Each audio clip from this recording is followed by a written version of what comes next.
And a new Republican poll shows the former president leading Governor DeSantis by nearly 50 points. 61% to just 12%. The other GOP candidates are in single digits.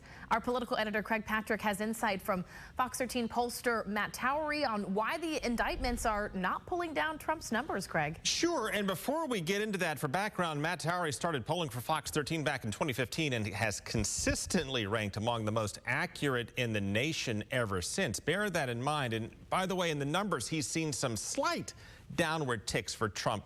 Only, though, in a couple of states. Across most of the nation, he's either holding his numbers or growing them with each passing day and each passing indictment. And while conventional wisdom may hold that getting indicted will wound a political candidate, here's Matt's take on why that is not happening with former President Trump. I keep waiting for the time period when I'm going to start seeing a weak link in the polls for Trump where people say, gee, I'm just so tired of all this. Can't stand hearing about it. We got to move on. We're not seeing that yet. I may have seen in the last few days a little bit of that in a few polls in some of the states, like maybe Iowa and New Hampshire. But those are unusual states anyway. They're not necessarily the bread and butter of the Republican nomination. But right now, it appears that when he's indicted, people who even don't like him in the Republican Party are saying, okay, well, this is ridiculous. And they are more devoted to voting for Donald Trump right now.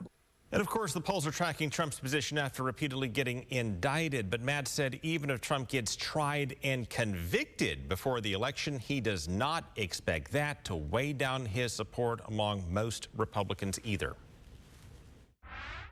I don't think, by the way, a conviction of Donald Trump is going to change the makeup of this or even him going to trial during these primaries, because every time they lock him up, every time they march him in, every time they mugshot him, which apparently they want to do in Fulton County, all that does is make people who are prone to vote for him more dedicated in wanting to vote for him as a sense of vindication.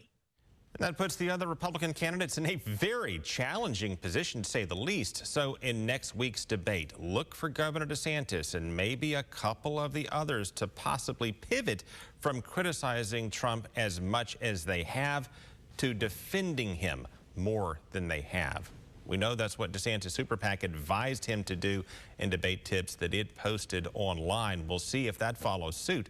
And if, in fact, Trump does skip the debate, as all the reports, starting with the New York Times, are now saying that he will, his strategy, therefore, is to effectively ignore his other rivals, which candidates with such huge leads often do, and try to pull focus by doing an online interview at the same time, alias the debate.